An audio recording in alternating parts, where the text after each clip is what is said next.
Al Jazeera podcasts. Today, war on Iran. A short time ago, the United States military began major combat operations in Iran. What you need to know, what we've seen before, and why anything may happen next. I'm Malika Bilal, and this is The Take.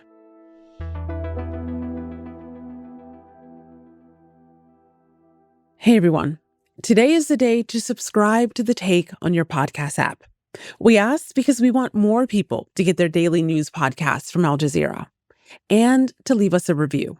It helps people discover the show. If you review us today, leave us a comment and let us know. We'll have more for you all week. Now, here's today's episode. Israel is bombing Iran's capital for a second day. Large explosions have been heard across Tehran. Israel's military says it's carrying out what it's calling a broad wave of strikes in the heart of the Iranian capital. This story is reshaping the region as we speak. To put it all in context, we're breaking down the war and the information war. I'm Imran Khan, and I'm a senior correspondent and senior anchor with Al Jazeera English. Imran Khan, welcome back to The Take. It is Sunday morning in Doha, and you are coming off shift anchoring for Al Jazeera English, which means you have been presenting to the world as the U.S. and Israel take us all into uncharted territory with their strikes on Iran. And here's how you open your first broadcast. U.S. President Donald Trump says Iran's supreme leader, Ali Khamenei, is dead. You later told the world live when this was confirmed by Iran. Momentous moments all around. So what is on your mind at this moment? Well, anytime a huge story happens, before you can explain it to anybody else, you have to understand it yourself. And, we've been expecting something to happen between Iran and the US, but the US was confident that the talks were taking place, certainly up until this week. The Omani mediator, Badr al-Basaidi, was, very confident that they were going to get a deal. So that kind of, relaxed people. Maybe this won't escalate into a war. And then suddenly, 24 hours ago, Donald Trump released this Truth Social video.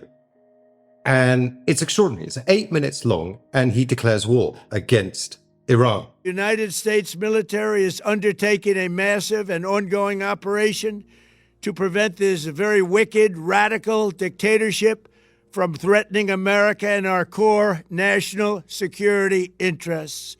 We are going to destroy their missiles and raise their missile industry to the ground. It will be totally, again, obliterated. Not a surgical strike, not an attack against a nuclear plant, not something that shows America's power but gets everybody back to the negotiating table. And then throughout the night, you're seeing attacks in Iran. Then you're hearing the Israelis are saying that the supreme leader of Iran has been killed in a strike. This morning, a powerful strike was launched and destroyed in the heart of Tehran, the compound of the tyrant Khamenei. For 3.5 decades, this tyrant dispatched terrorism across the world, made his own people miserable, and worked constantly and tirelessly on a program to annihilate the state of Israel. That plan is there no longer. And then Donald Trump says it, and then the Iranians then confirm it. This was always a red line that the Iranians said, if this ever happens, then all bets are off. I'm telling Trump and Netanyahu, these two filthy criminals and their agents, very openly and transparently, you have crossed our red line and must pay the price. And all bets are off. And the Iranian response is taking place right now, has been taking place since the first missile landed, the joint US-Israel missile landed. But now it's so much bigger than it was. But it feels like that the Americans have miscalculated. And the reason I say that is because I don't know what the second part of the plan is, because we didn't think they would go this far. So they say we want regime change in Iran. What does that look like? We don't know, because we're in uncharted territory right now. You've knocked out the supreme leader. There will be a hierarchical change. So succession is guaranteed. There will be a new supreme leader. That's all in the constitution. It's all already negotiated. So that will be announced in the next few days. But then Donald Trump is saying this is your chance to go out and topple the regime.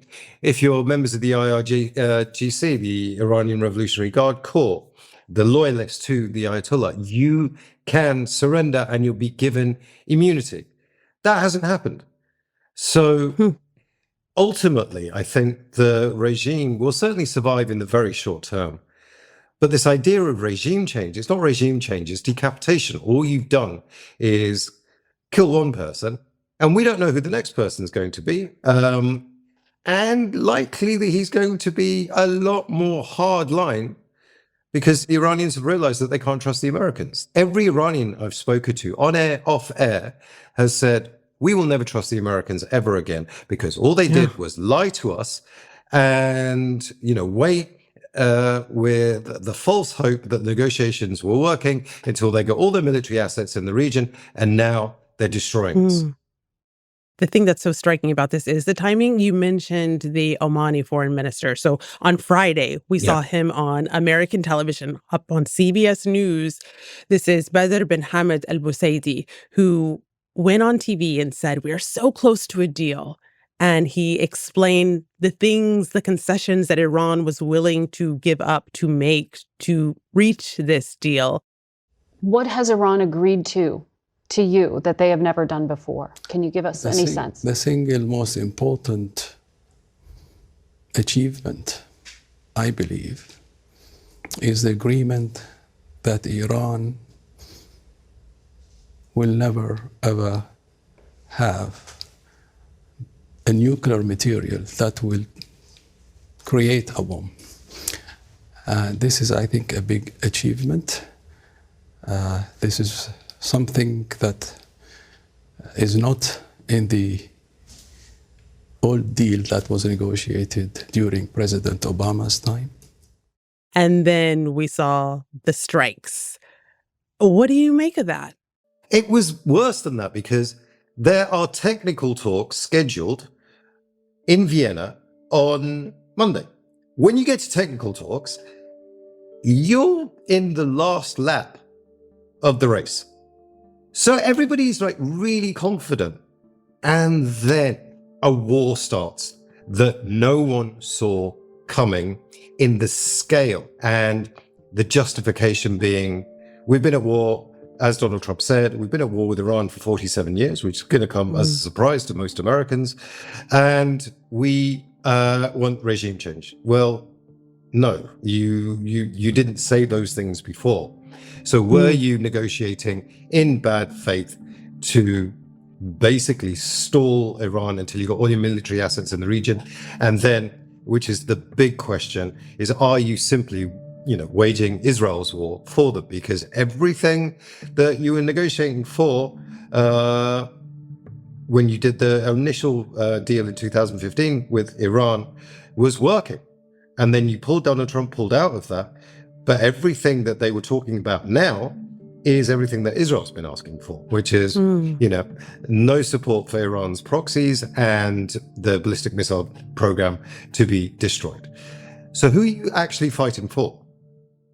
Okay, great question there. Another question is what you touched on, this justification that the U.S. has presented. And so I want to dive into that just a little bit more, because when thinking about what our audience needs to know today, something I think the Al Jazeera audience really understands is that there is war, and then there is the information war. So the second thing that you did when you started your broadcast was read a post on Donald Trump's personal social media platform, Truth Social, in which he wrote, Khamenei, one of the most evil people in history, is dead. And earlier you talked about how this announcement that the U.S. had joined Israel in striking Iran also happened on Truth Social. Donald Trump announced it from his private club, Mar-a-Lago, wearing a baseball cap that read, USA. What do you make of the US narrative here? What are we supposed to take from that? Firstly, Iran isn't threatening the US homeland. There are at least 16 US military bases that surround Iran. So who's threatening who? That is a question that the audience really needs to look into. Where are the Americans? Who's threatening the Americans? So it is down to America's strongest ally, which is Israel. It's defending Israel. But every other president in recent history, certainly since the State of Israel was formed in 1948, has taken the view that, yes, Israel needs to be defended at all costs. It has the right to defend itself, but we also have other allies in the region, and they also have to be taken into consideration. That's all gone out the window now. But what he's also done in this kind of information war that we're talking about is put all his cards out on the table. Now, when you're an American ally, communication is the absolute key. The other allies, Qatar, Turkey, and Saudi Arabia, were pushing forward the negotiations.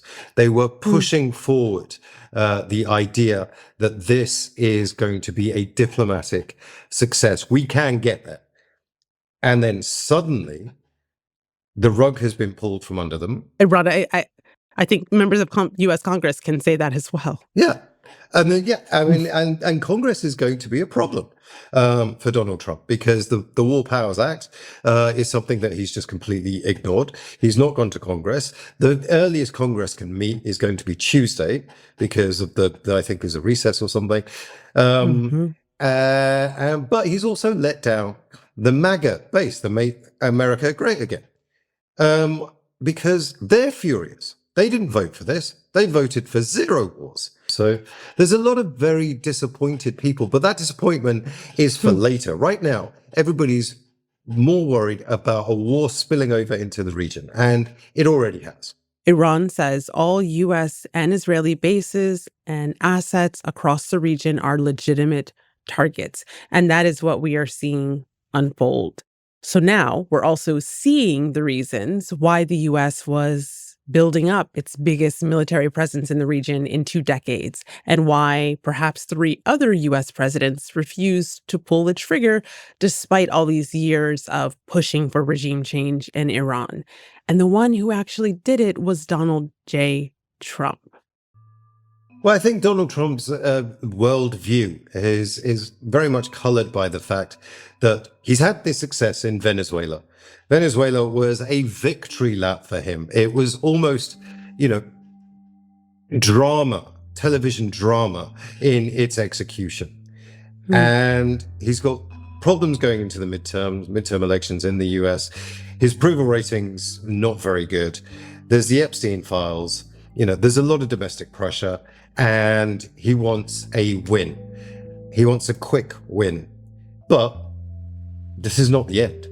And as we saw in other regime change operations, Iraq, Afghanistan, Libya, you name it, this goes on for 15, 20 years. Now, this might not do, but there's a chance that it will. So Donald J. Trump pulled the trigger. Now, he is simply disdainful of international rules-based order. He doesn't like it. He doesn't like agreements. He likes ripping them up. He likes doing his own deals because he wants to reshape the world in his own view. So the clues have always been there that if there was a president that was going to do something so radical, it would be this one. That doesn't make it right, but it does make it a reality. Something so radical, though, in thinking of why it's so radical, I'm wondering if you could help us pick that apart, because what we often hear is that we don't know the capacity and capability of Iran and its offensive or defensive capabilities when it comes to what could happen. What are you even, I don't want to say predicting, because who knows, but what's going through your mind? Well, predicting anything is a fool's errand. Here's the deal. Iran is 92 million people. It has a structure that is parallel to Iranian governmental structure. These are organizations that are there to ensure the Islamic Revolution survives anything but an occupation of Iran. And it's working. It's part of the thinking and the ideology of the Islamic Revolution, that it survives at all costs. So that makes Iran almost completely different to any other state. It's an ideology based in a religion and a resistance. And so that's going to be difficult to topple. Now, if you topple the regime and another regime rises, another government is put into place, let's say by the Americans, supported by the Americans, will that work? Well, no, because in order to get there, there has to be effectively a civil war, which is what we saw in Iraq, Afghanistan, and all the other countries. So the IRGC will disappear off to the mountains, wherever, regroup, come back, and they'll fight whatever government you put in place, because they'll still have the weapons and they'll still have stockpiles. This is not, this is what we've seen in every regime change, right? There is a civil war. So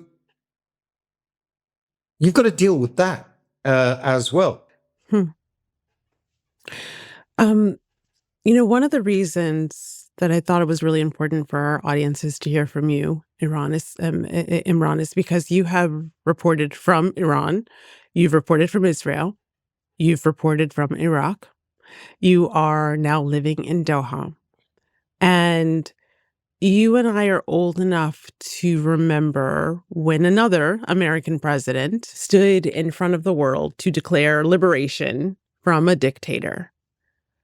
And I'm looking at something you wrote on social media more than a month ago during the lead up to this. So you posted on Instagram, the U.S. doesn't follow up on regime change. I can't see why it would be different in the case of Iran. You've touched on what the echoes and the parallels might be and might not be here. But can you elaborate on what you see happening when it comes to that follow-up or lack thereof? Iraq was 20 million people. Iran is 92. Iraq was in shambles. Saddam was on the ropes already because of the Western sanctions. He was very unpopular, deeply unpopular within the region. He didn't really have any allies. You have in Iran a society that was functioning. Now, were there problems? Absolutely. Was there a protest movement? Absolutely. Did thousands die, in that crackdown that the Iranian government did? Yes, they did. But they're not on the ropes. The IRGC is very strong. The Iraqi army, the Republican Guard, is not, and was not at that time. But the parallels of regime change and an American president who has put a military industrial complex at the core of its foreign policy. It's that old saying, when you have a hammer, everything looks like a nail. The only real difference, and this is startling to me, the only real difference is the lead up. In the lead up to the Iraq war, we were sold lies. Those lies were repeated in the media. The lies that Iraq had weapons of mass destruction. We didn't have a chance here. Donald Trump went from 0 to 100 miles an hour with bypassing the media and not getting the American media to sell the Iran war for him. He did it himself on Truth Social.